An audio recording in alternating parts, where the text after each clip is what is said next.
present Essayouti, who's the head of the cultural mission in Timbuktu. He has come all the way from Timbuktu to speak to you today about the intellectual and cultural legacy of Timbuktu. For those of you who don't know where Timbuktu is, we will show a map, but for Europeans it was the end of the world. For people from Timbuktu, it's the center of the world, so you work that one out. Essayouti was born and raised in Timbuktu, and he went all the way through high school in the schools in Timbuktu, and then went on to Bamako to the École Supérieure, where he studied history and geography. After that, he did his graduate studies at the Western Illinois University in the United States. He has been a member of the Association of Malian Historians, consultant to Ecomos in Rome. He's attended several UNESCO conferences on cultural heritage and published several articles on Timbuktu. He was also a researcher at the Ahmed Baba Institute in Timbuktu from 79 to 84, and has been site manager for the World Heritage Sites in Timbuktu since 1992. He was also former mayor of Timbuktu and co-founder of Africa 2009. He has perhaps done more than anyone in the world as an individual for the cultural heritage of Timbuktu. He was my first guide the first time I came to Timbuktu for 10 years ago, and we've had contact ever since. He will now speak on this great center of Islamic learning. I will pass the word to Essayouti. Thank you. Thank you, Alida. Well, I am taking this opportunity to thank the organizers for inviting me, and I would like also to thank my staff, composed of my manager, who is Alida, and Joseph Hanwick, for the nice pictures. I will try to give you at least an image about Timbuktu, because here in this city we have a very important Islamic heritage. And during my speech, I will talk mainly about two kinds of heritage: the immovable heritage and let's say the writing ones like manuscripts. Let me tell you first that a cultural mission is a public service. It's a service supervised by the Mali Ministry of Culture, and we have 3 cultural missions in Mali. In each town where we do have one heritage site, like Timbuktu, Jene, and Banyagara. And I am in charge, I am the site manager of the Timbuktu site. For some people, Timbuktu does not exist. It's a joke. In Western countries, they used to say, if you don't stay cool, I'm going to send you to Timbuktu. This is just a way to tell you how Timbuktu is far. I do remember in 1985, while I was in the United States, our mayor came there, and he was asked on CNN, someone was asked to locate Timbuktu on a map. The first one said Timbuktu does not exist, it's just a joke. The second one said Timbuktu does exist and it's located in India. The third one said Timbuktu is located, Timbuktu is located in Denver, Colorado. And that's true because there is a square in Colorado called Timbuktu. Anyhow, what I'm going to discuss with you is about the city. The city does exist, and for its location, it's located in Mali. You have Mali here, in West Africa, and Timbuktu is located here. You have the Niger River, and let me tell you that Timbuktu is having a very important geographical situation or location. And that geographical location will help a lot to develop the city. Because from the north, we will be in touch with the Maghreb through the trans-Saharan trade, and from the south, we will receive goods from the Niger River. Timbuktu is just a kind of carrefour, a melting pot, and we will see. We have several ethnic groups living together because of Islam. This is just a postcard to welcome you to Timbuktu. Okay? Timbuktu is about, let's say, 1,000 kilometers from the capital city, from Bamako. Now, about the origin of Timbuktu, let me tell you that Timbuktu was founded by a woman. Because in the Tuareg tongue, Tin means well, And Buktu was the name of the lady. When nomads are moving, they leave their baggages, the heavy luggages with Buktu. And if you ask someone, where did you come from? I came from the tea of Buktu. I came from the well of Buktu, looking for water. And with the time, this well became a campment. And by the 15th century, it was a huge city, counting 100,000 people. It was counting a huge university. The first university in sub-Saharan Africa was the Sankore University, counting 25,000 students. We will see that. Timbuktu was also a trade center because of its geographical location. I told you, Timbuktu was receiving manuscripts from north, and Timbuktu was also in touch with sub-Saharan Africa. Timbuktu is having very nice mosques, and the oldest one is dating from the 14th century. You will see how those mosques are important. I will talk about them. I will show some slides on those mosques, and I will let you know what we are doing with the local community to preserve those mosques, who have been declared, by the way, by UNESCO as World Heritage. Timbuktu is also having very nice private collections in terms of the manuscripts, because it was a university. It has been in deal or in touch with North Africa, and Timbuktu is having several manuscripts. That's why we call it the city of ink, because of the manuscripts, and the city of adobe, because of its architecture. Now, the trans-Saharan trade. The trans-Saharan trade was developed mainly between Timbuktu. There is a talk on Timbuktu, Center of Islamic Scholarship by Al-Wangari from Timbuktu in Seminar Room 1. Thank you. Thank you. So the trans-Saharan trade was developed in Timbuktu and North Africa. It's called the trans-Saharan route. It's called also the route of the salt, because we have the mining salt at about 800 miles north of Timbuktu in Taudeni. It's called also the ink road, because manuscripts were coming by that road. It's called also the slavery road, and it's called also the golden road, because all those goods, they've been passed by that way. Now, what are the elements that have affected the development of Timbuktu? Why Timbuktu have become a huge city?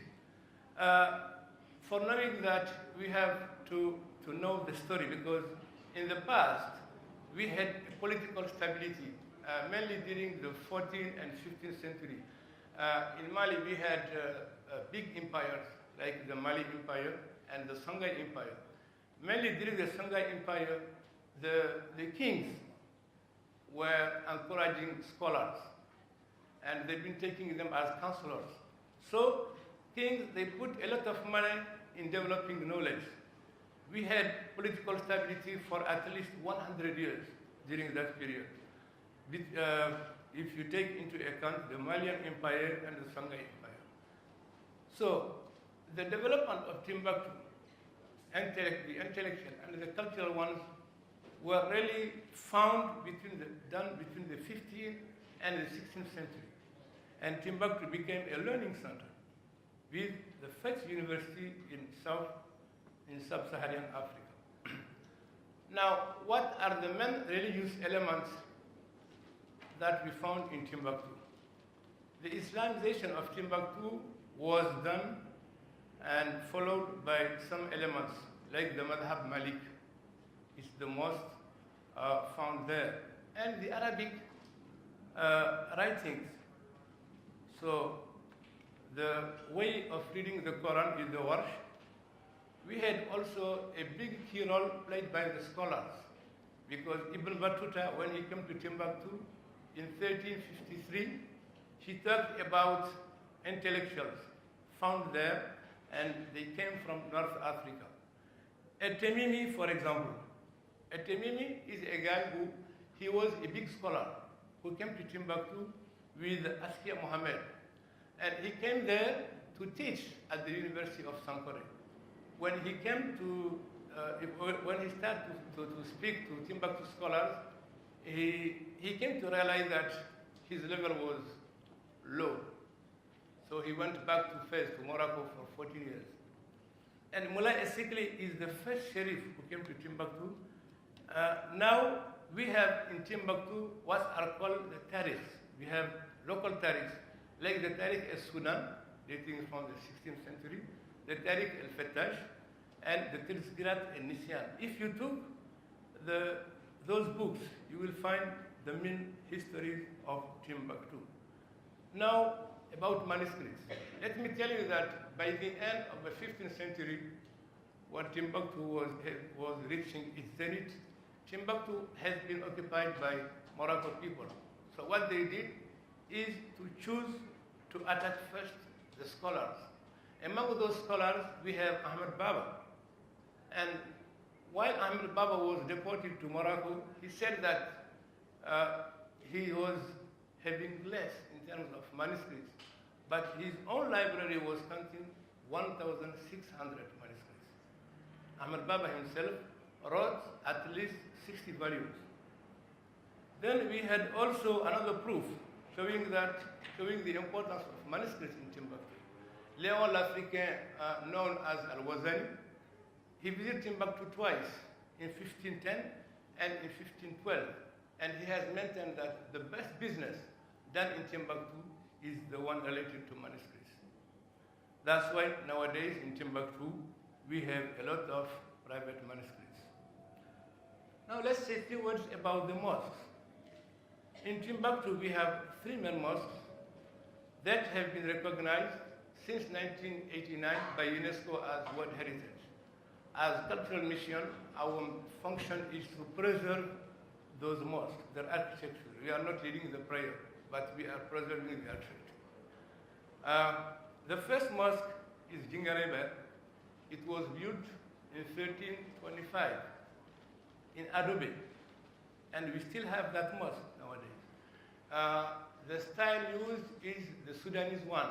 The Sudanese architecture is defined as, because of the material used, you have the Adobe, and we have the shape of the minaret is pyramidal. We have heavy walls, because in Timbuktu it's too hot, it's the desert. So the architect is coming with heavy walls so that, let's say, it's cool inside the mosque. And the third mosque, declared as World Heritage Site, is the Sidi Yahya Mosque. Now I want to share with you some projects done with UNESCO, because we are in charge not only of World Heritage Sites, but also we are in charge of historical buildings, mainly the old city of Timbuktu. What we are doing is to restore the mosques. But for us, if we restore the mosque, we need also to do something about historical places located around the mosque. For example, this house was destroyed during the 2003 heavy rains, so we restored it. It's also a restoration program. Assalamu alaikum. The last session will be starting in 10 minutes at the West Hall. The session will be called Muslim Youth Between British Identity and the Ummah, with a distinguished panel including Professor Tariq Ramadan, Anis Al-Tikriti, Waqas Khan, and Madeline Bunting. In 10 minutes' time, we'll have the concluding event, Muslim Youth Between British Identity and the Ummah. This will be held in the West Hall and will include speakers Tariq Ramadan and Madeline Bunting. So you can see here some works done around the Jingarebe Mosque. This is the chief of the architect. Because in Timbuktu, we have our Masons, they really know about earth, construction of earth, and most of our works are done with the corporation of the Masons. You see the houses destroyed by the rain. We are at the Jingarebe Mosque. Now we have a cleaning project going on in Timbuktu, because we said that it's a positive thing to restore the houses, but it's also a good thing to clean the city, to give a good image to the visitor. You see the inside part of a Jingarebo Mosque. Okay? This is the Sankore Mosque, and this Sankore Mosque was also founded by a woman. It was at the same time a mosque and a university. The northern part of this mosque was used as university. It's called the University of Sankore or the University of Timbuktu. This is the Sidiyah Mosque. And the white material you show is the limestone, calcaire. Now let's talk a little bit about the Sankore University. The intellectual legacy of Timbuktu, or if Timbuktu is famous, it's also because of this university. Timbuktu was a learning center. As I tell you, by the 15th century, that university was counting 25,000 students. So they don't live inside the mosque, but they are living in downtown, where we had 100 Quranic schools. And students are coming per group to take their courses. We had 4 levels at that university, from the primary level to the 4th level. And among the big scholars or teachers at that university, we had Ahmed Baba, Muhammad Bagayago, Essayouti, who is the author of the Tariq al-Sudan. But to tell you how tough, let's say, knowledge was at that university, we discovered a manuscript. It's dealing with algebra, mathematics. We translate it into French, and we send it to France to evaluate the level. As a result, the same course is given as the second year of mathematics in France. This program was given by the 16th century at the Sankore University. Another proof to show you how tough was the knowledge by that time.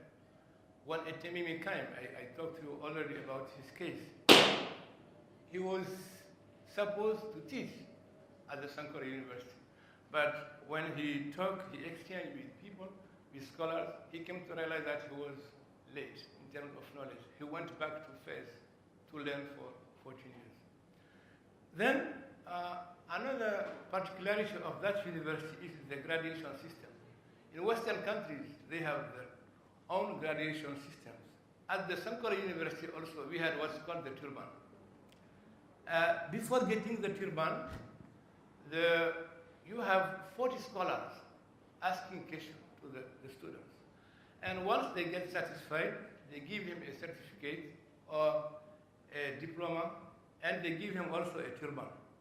You will see the Islamic influence in this turban. This is Alif, A. This is L, Lam. And each tool overhead means that I am majoring in one field, in mathematics, for example, history, let's say, grammar. So this is the turban, the academic turban. And the whole thing, if you reverse it, Alif, Lam, H, Allah. This means that the student is capable of, let's say, of giving tafsir. He can explain the Quran. Now we have also a social meaning of a turban. Since a part of a turban is going through your ear, this means that please be careful. Don't listen to everything people are saying. It's going through your mouth. Please don't say bad things. And the tools around your head, you became a teenager. Those are your duties inside the society. Okay? Those are your duties inside the society. Even nowadays, we use the turban in Timbuktu for someone who came to finish the Quran. Now let's talk a little bit about the fields that were given at the Sankore University. You have Tawheed, you have Tafsir, Fiqh, Grammar, Mathematics, Astrology, Astronomy, History, Geography, Medicine. Because by that time, people were not specialized. They were encyclopedians. The same scholar may learn several fields. For all those reasons, getting manuscripts, having big scholars, having 25,000 students, by the 16th century, Timbuktu was defined as the city, like the salt comes from north, gold comes from the south. and money from the lands of the whites. But the Quranic sciences, wise sayings, wonderful stories and tales came only from Timbuktu. Okay, now let me share some pictures, some slides with you. In Timbuktu, we have a series of, or a lot of private collections, like this one, Al-Wangari. He's having something like 7,000, I think, on manuscripts. Imam Essayouti, facing the Geographical Mosque. You have also the Haidara Library. That was the first private collection to be opened in Timbuktu. Then you have Ahmed Baba Institute, or Center Ahmed Baba, as you know it, which is a public library where we do have 22,000 old manuscripts. Now, let's talk a little bit about immovable heritage. What we are doing as cultural mission, we have conservation projects. We have to preserve the old city, because if this heritage does exist nowadays, it is because it has been preserved. And we have also a responsibility to preserve it for future generations. What we are doing is to restore the mosques, cemeteries. We have a management plan for the old city. We have some elements that are allowed, others are not allowed. We have also a clean project. And since Timbuktu is located in the desert, and we have desertification problem, we are fighting the desert by planting trees. Timbuktu is also a city where we receive a lot of tourists, and we are trying to do the promotion of Timbuktu by maintaining some elements like being a mysterious city. What to do to keep more tourists, or to give them this image of being a mysterious city. The importance of a desert. We want to explain to them that in addition to the city itself, we can offer them what we used to call, let's say, the ecotourism, like going to the desert on the Niger River. We have also cultural tourism done around historical sites and also around our architecture. Now, how to improve tourism in Timbuktu? We think that the first one has to improve or to reinforce guide's level, because the guide is the first person you're going to be in touch with when you come to Timbuktu, and it's also the last one to whom you will say bye-bye. So if that guy is not well trained, if he's not having a good morality, that person will give you a bad image, not only of Timbuktu, but also about Mali. And since you are our ambassador in your country, when you are back, you can say, okay, I met someone who is not serious. My guide was not having a good level in Timbuktu. This is what he did. Assalamu alaikum. The last session will be starting today, now in the West Hall. The last session will be starting today in the West Hall. Muslim youth between British identity and the Ummah. And in order to promote Timbuktu, I think that we need to also to keep in mind that if Timbuktu is famous, it's because its architecture, its mosques, and we have a heavy Islamic heritage that we need to preserve, like the mosques, the manuscripts, but also, let me see, the goods declared as World Heritage. So, in conclusion, I would say that private manuscripts are very important and they need to be preserved. We need also to restore our mosques, our historical sites, and to rebuild the Ink Road and the Adobe One. We have to maintain a balance between the right to development, because people would like to have modern things, and the duty to preserve the glorious past of Timbuktu. Okay?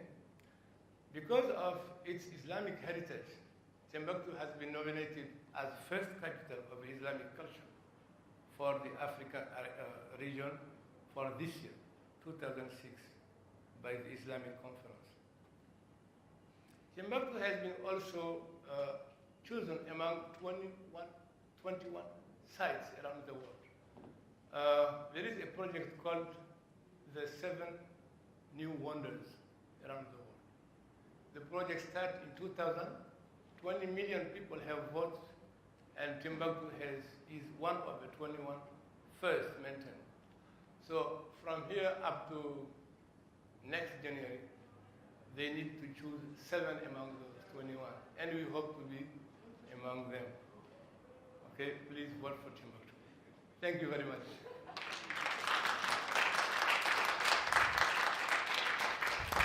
Thank you very much, Al-Wangari. I think we have some time for questions. If anyone would like to ask some questions, this is the time, because he's leaving tomorrow, so it's your last chance. Yes? I think there's a microphone, but if you came up and spoke, maybe everyone could hear you. Yeah. You mentioned tree building programs to combat desertification. Could you sort of elaborate on that a bit more? And how extreme desertification has become? You mean the buildings? Yeah, the tree building. Yes, I said that we have 3 main mosques, the Geographical Mosque, the Sankore Mosque, and the Syria Mosque that have been declared as World Heritage. What we are doing is a restoration program. We restore them with the local community. And we came up also with a management plan saying that close to those mosques, we don't need to see, let's say, new stuff, for example, cement or iron, someone using iron. Because Mali has signed the 1972 UNESCO Convention. So we have to respect the architectural style of the good declared as World Heritage. We have to use local material. Okay? We explain that to the population because we come up with a series of, we sensitize people about it. What we are doing is to restore the buildings. We restore them and we integrate them into the tourism, let's say, route, so that people can visit them. Now, the way we said we are in touch with, let's say, the municipality of Timbuktu, the city hall, and we said since we receive a lot of visitors in Timbuktu, what to do so that we will have a tourism impact on the economy of Timbuktu. Okay? We come up with a card. For each visitor, you pay 5,000 sefa. You are allowed to visit the sites. And by the end of the year, we disperse that money between the sites. The city hall itself is paying for water and electricity bills in those sites. Okay? And the rest of the money is used to clean the city. Yeah. So the restoration program, we have 2 kinds of restoration programs. We have a traditional work done each year by the whole population. The second one is done with UNESCO or other institutions if we get partners, okay? But the work itself is done by local people. Because with them, we had a kind of participatory method. We ask local people, the local responsible, to let us know what are their priorities in terms of restoring this building. According to them, what do they think about being weak in this building? This is the way we ask them. After a brainstorming, we record their answers, and once we get the money or means, we practice, the project is done with the local people, not with others. This is the way we use it. Okay. Now concerning the desertification. Desertification is a serious problem because if you took the case of the Sankore Mosque, located in the northern part of the city, in one gate of the mosque is underground. Okay, you can see just maybe 40 or 50 centimeters. The rest is underground. This means that sun is moving a lot. What we are doing is to plant trees to to stop the desert going toward the city. We call it tree plantation program. It's mainly their Calotropis procera. It's something that's the neem. Yeah. It's really adapted to the desert.